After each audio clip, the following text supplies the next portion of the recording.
This is Pet Life Radio. Let's talk pets.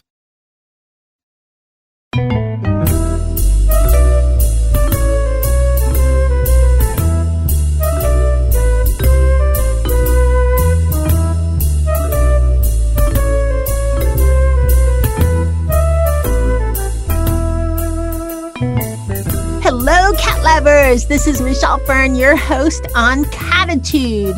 Well, you know, Cattitude, we're all about cats. So, of course, when I have the chance to speak to the executive producer of a new show on Netflix called Cat People, I pounce.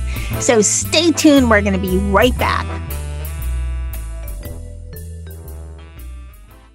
Hey guys, Michelle Fern here. I want to tell you about Carlson Pet Products. They're a family-owned, budget-conscious company specializing in creating pet safety products to keep your pet happily protected from puppy through senior years. They have some great products: pet pens, folded elevated beds, crates, and pet gates. Their pet gates fit any size opening in your home. Most gates have a walk-through door for humans and a small door for your pet to go through. I've had a Carlson pet gate in my home for years and absolutely love it. And best of all, you're going to get 25% off and free shipping. Just visit carlsonpetproducts.com. And again, you'll get 25% off your order plus free shipping with the promo code PETLIFE. Let's Talk Pets on PetLifeRadio.com.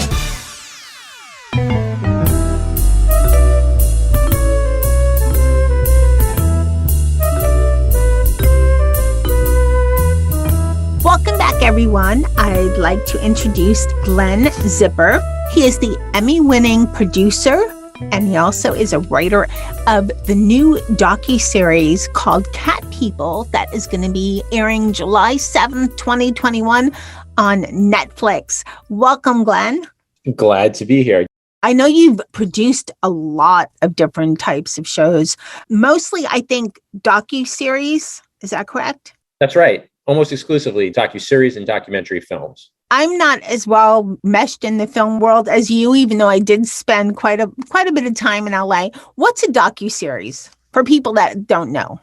Well, it's a television show just like any other show. The only difference is everything you're seeing is real. These are not actors. We're following real events in real time with real people. Okay, thanks for explaining that. You know, you've also produced the docuseries called Dogs on Netflix. That's right. And you're going into season 2, so congrats on that. Thank you. So why the docuseries Cat People? Well, after the success of Dogs, we were confronted by the cat people of the world who were very upset that there was not a companion piece to Dogs called Cats. So we very quickly realized that we needed to hurry up and get into production on a cat show.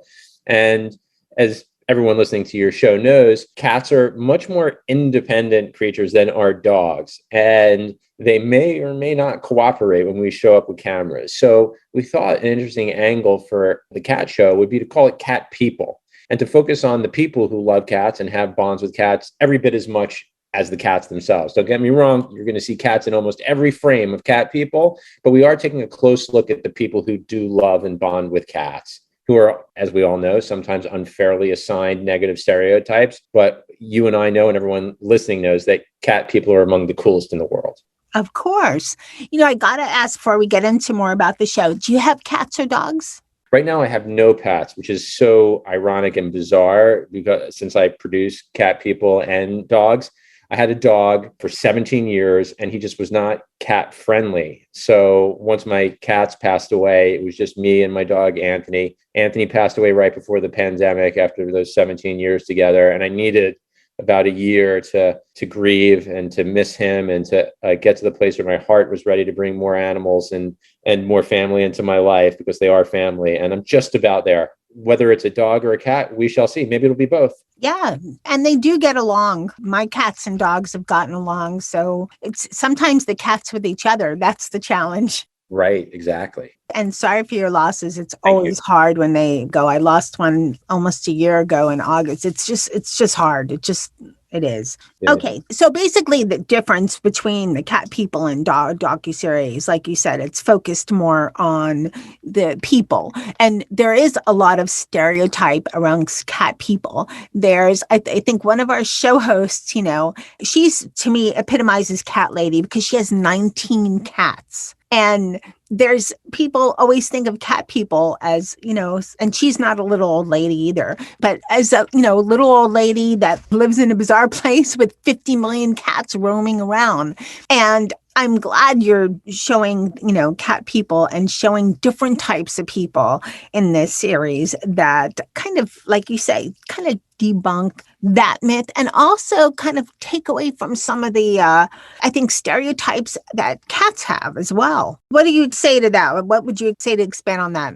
Well, I think that we've already acknowledged that cats are more independent than dogs. Dogs are all about pleasing you. That's their job. They want to make you happy. Cats more think it's your job to please them for the most part.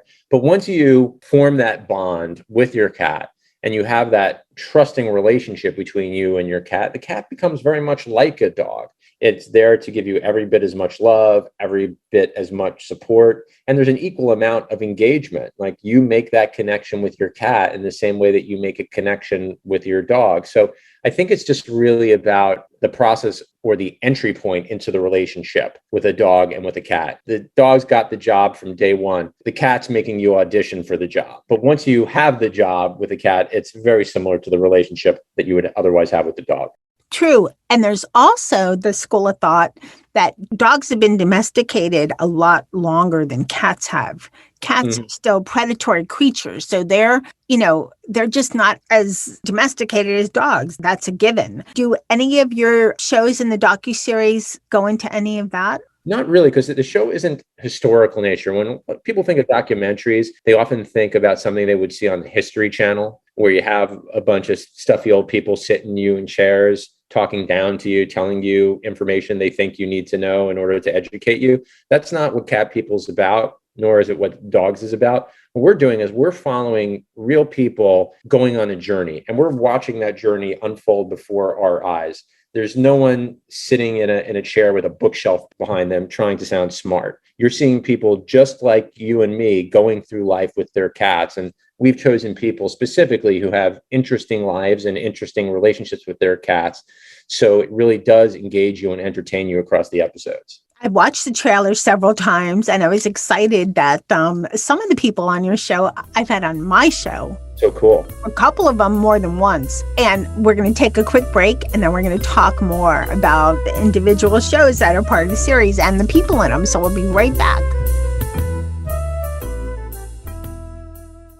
Hey everyone, Michelle Fern here, your host on Best Bets for Pets and Cattitude. Ben and Jerry's has frozen treats for dogs. I know Nikki is going to love this. He loves a frozen treat. They have two different flavors. One is Pounces Mix, which is peanut butter and pretzel, and the other one is Rosie's Batch, which is pumpkin and mini cookies. I kind of like both of those flavors too, but my absolute favorite is fish food. Anything Ben & Jerry's is always fabulous because the quality is so good and their mixes are so delicious. Be sure to check out more about these frozen dog desserts as well as pictures of all the caniners at the Ben & Jerry's Vermont office at benjerry.com. That's BENJERRY.com. Let's talk pets Let's talk pets on Pet Life Radio. Pet Life Radio. PetLifeRadio.com.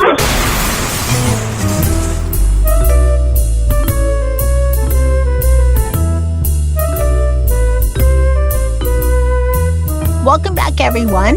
We're talking to Glen Zipper, the executive producer of Cat People.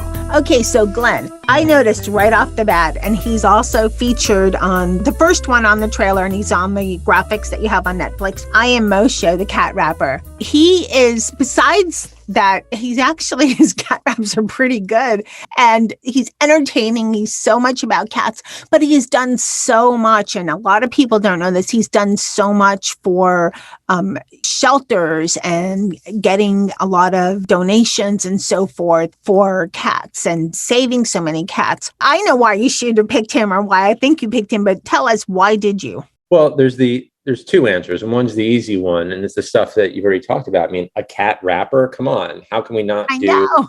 an episode on a cat rapper? And as you've already identified, it's not just the guy that's sort of bumbling through cat raps. He's just as good as Eminem or Dr. Dre. I mean, he is the real deal. I mean, this guy is an amazing rapper. Just so happens to be that he only raps about cats. And being able to be there and witness his performances and his art and his style, it's irresistible. But then there's the other element that a lot of other people, or multiple elements that a lot of other people don't know, one of which you already alluded to. He does so much good in the universe, and he's probably saved the lives of more cats than we could even keep count of. And then his story is so inspiring. You're talking about someone that came up in one of the roughest areas of Baltimore and then came out west and reinvented himself as this cat rapper and found amazing success. So anytime we could tell a story that will inspire people and entertain them, we want to tell that story. Is he on the first show? Yeah, Netflix, I don't know that they've officially told the world what the order is, but I'm happy to give you a spoiler. He's episode 1, and it's called Cat Rapper's Delight. Oh, that's good. That's really good. When I've worked with him, he was partnering with Arm & Hammer, where through, his promotions and his raising and of the awareness, they were able to donate like thousands of dollars to shelters. So I'm so glad that you chose him. And I'm so glad that you are able to show, it's not just the entertainment aspect, but everything that he's done for the cat world, which has been amazing. One of his raps is really good. It's about Arm & Hammer litter, but it's really good. Anything he raps is good. And, he obviously already has a pretty dedicated following among cat people. But I'm really excited for the rest of the world to get to know him, because on July 7th, with the push of a button, he's going to be in something like 100 million homes across the world. And they're going to get to know Mosho. And if he gets even more of a following, he's going to be able to help even more cats, which is really, really exciting for all of us. Yes, because they need it, no matter what they need it. There's another one I want to talk about, but let me ask you before I tell you one of my favorites. Do you have a favorite? Is that hard to choose? It is hard to choose because, we work so hard on all of them. They feel like they're all your children. I guess there are episodes that, depending on your life and what's meaningful to you, you will gravitate to some more than others, but I expect everyone will love them all. I think for me, the episode called God's Little People, which is essentially a story of a cat sanctuary on an island paradise in Greece. I mean, come on.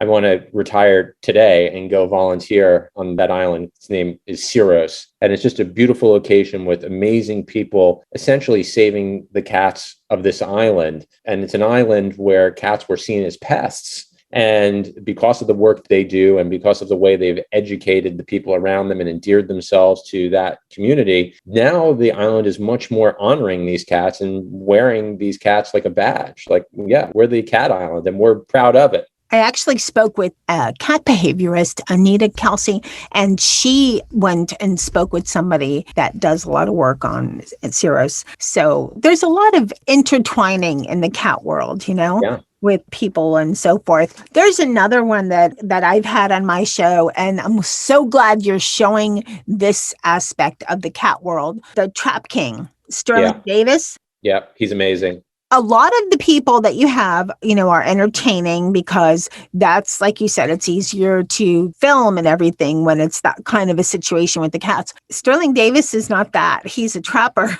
He does TNR rescue.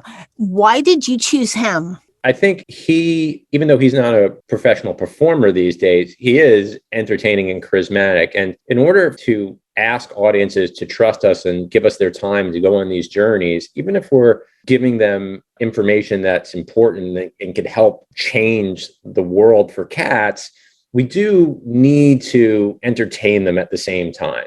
Because if we were to tell a story about TNR and it was painfully boring, as much as you want to help cats, you'd probably flip off your TV after 5 minutes or switch over to something else. And Sterling is such a wonderful and charismatic and friendly and funny character. And by the way, just coincidentally, he also raps about cats and other things. But to have someone like him to take audiences through the episode and to give them a reason to give us 30 minutes of their life, that made it easy to choose him. Well, I've interviewed him, and it was only once, and he was on the show with Nate, the cat lady. But he has a good story, too, about how the cat saved him. And I'm just glad that you found somebody to show this aspect, because the TNR population of the cat lovers and so forth is an area that was very small at one time and is slowly just growing. And it's so grassroots, but it's beyond wonderful that you found someone that could show this part of the cat world as well. Yeah, we're glad to, and hopefully it'll spread the word and we'll be able to educate more people and do more TNR out in the world and help save more cats. Yeah, I mean, it's growing. Knowledge is key. However it's spread, knowledge is key. So, All right. So some of the others, you have some really amazing guests for your shows.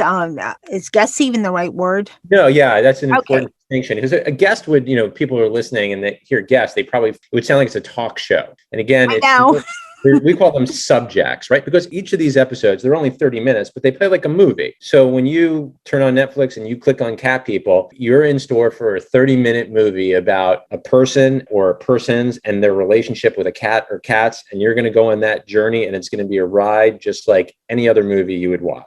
Okay, I did not have this woman on the show, but I was amazed. Were you blown away when you saw the woman that taught her cats to play instruments? Yes.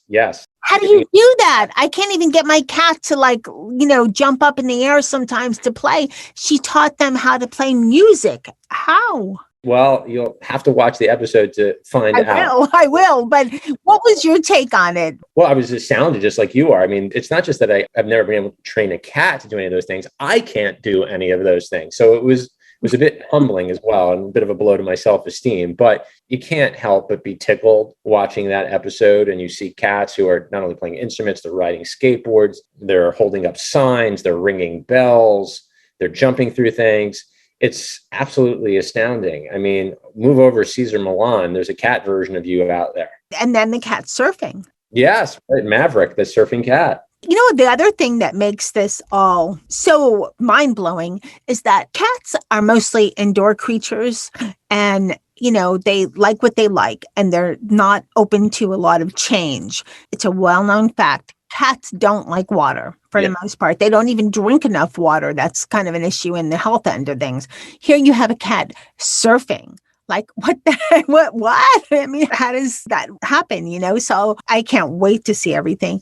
And then there was another part of the trailer. There's a woman who throws her cat's birthday parties. I mean, I had a guy on my show that married his cat. So why not birthday party? Wow, a guy who married his cat. I think we're going to need to take a closer look at that one. Interesting. Well, let's not make fun. The surfing cat is the same cat that has the birthday party. So you're in for a treat with that episode. Not only do you get a surfing cat, but you get a birthday party for a cat in the same episode. All together. Yes. How do you think people are going to react to, or how do you hope people react to the docuseries Cat People? Because it's going to be a lot different from dogs. I, did a little research, and I did not find a lot about this, but I did find, the dog people, they're rescuing and they're doing this, or the dog show rather, people are rescuing and all these great things. And with the cat people, it's more like just entertainment, which in my personal opinion, I disagree with, because IMO show, it's not just entertainment. Although it is entertainment, it's not just entertainment. And the same with Trap King. I don't know the others as well, but they do seem to be entertaining. What is your take on this? I think anyone who has that concern, they're basing that concern off a trailer, which is 90 seconds. And we're talking about 3 hours worth of episodes, 30 minutes each. And these episodes have just as much thematic as it relates to rescuing and caring for these animals as does dogs. One episode takes place entirely in a cat sanctuary. You have Sterling, Trap King. He's all about TNR. It's an entirely rescue-based episode. You have the episode about even the surfing cat. It's a woman that has taken in various animals into her life and cared for them when they were in times of need. So as we go across these episodes, you're going to have that same thematic that people gravitated towards in dogs, where they see not only dogs doing things and human beings doing things that entertain them while they're watching the show, but also seeing things that demonstrate how people can help dogs and cats out in the community. And that's a voice that needs to be told all the time. So thank you for that, because just bringing awareness to all of this is just, amazing. Totally agree. When can people, I kind of said everything, a little bit alluded to this, but when can people view Cat People on Netflix? And do you know how long it'll be on? Sure. Yes, I can answer both those questions. It's July 7th, same day, actually, Dogs and Cat People, season 2 of Dogs and season 1 of Cat People, both premiering on July 7th. So whether you're a cat person or a dog person or both, we've got you covered. And it's Netflix, so it'll be there forever. I mean, we'd like you to watch pretty quickly so you can be part of the conversation, because we're going to be on social media. We're going to be interacting with our audience. We're going to have watch parties. We're really going to have a fun time. But if you're busy, if you're on vacation, if you've got too many other things in your watch list that you need to get to first, that's fine, because we'll be there probably for as long as Netflix exists. Okay, great. Well, I will be watching for sure. And I think a lot of the people listening, and we reach all over the world. So Netflix is accessible, obviously, all over the world as well. Exactly. We're really excited about that. The push of a button, Cat People is going to be in over 100 million homes. And that's going to do good for cats, we hope. Anything we can do to do good for cats is awesome, in my opinion, because they need all the help they can get. Until there's zero euthanizing of cats, which I don't know we'll ever get to zero, but the numbers have come down dramatically, we still need to get the message out. So thank you so much for creating Cat People and Dogs. Can you tell us if there's any other docuseries you're working on? Give us a little hint of something. I mean, I don't know that the next series is going to reach the same audience, but we have a show coming out in August on Showtime called UFO, which is obviously about UFOs. And we produced that with J.J. Abrams and Bad Robot. It's a terribly exciting show. So if you get through Dogs and Cat People in July, we'll have UFO waiting for you in August on Showtime. And we have another animal show that's in production called The Bond. That's for Discovery Plus. And that's produced in partnership with Susan Downey and Robert Downey Jr. And that's a show about our bond with animals that were never supposed to be domesticated. So not dogs and cats, but much more animals that you would expect to encounter out in the bush or in a jungle or in a forest. But this isn't Tiger King. It's not about people keeping exotic pets, which they should not do. These are stories about humans and animals intersecting because they had to for survival. I'm looking forward to that. And I hope nobody gets annoyed out there, but I never got Tiger King. I watched it. I couldn't get it. So with you. People should not be keeping tigers as pets. I'll go on the record and say that. I agree. Not at all. So thank you, Glen, so much for coming on Cattitude and telling us about Cat People. I can't wait to watch. And I'm sure everybody listening is going to be so excited to watch it as well. So thank you for creating Cat People, creating the awareness about cats, and educating us on a lot of different things. As I'm sure people are going to learn a lot from watching Cat People. Well, thank you. I'm so glad to have had the time to talk with you, and I look forward to your listeners seeing the show. Well, I hope you enjoyed the show. Please try to make some time to see Cat People on Netflix. It's going to begin airing on July 7th, 2021. And hey, it's Netflix. You can see it on your laptop, on your TV, anywhere. And if you don't have Netflix, I highly advise it. It is so worth it. And again, it's Cat People on Netflix. So I would like to thank my guest. I was very excited speaking with Glen. I would like to thank my cat crew, which has taught me a bunch, but they would never make an episode of Cat People. That's Nikki the dog. Well, who knows? He could be on Dog People. Molly and Charlotte, Dennis, Jethro, and Sammy. Thanks to my producer, Mark Winter, for making me and my guests sound amazing. And a even bigger thank you for everyone that is listening out there in Cattitude. Hey, here's a fun fact. Our show is number 20 in Hong Kong in the kids and family category. Woo! I never expected that. So, hey, drop the attitude. Have Cattitude. See you next time. Let's Talk Pets, every week on demand, only on PetLifeRadio.com.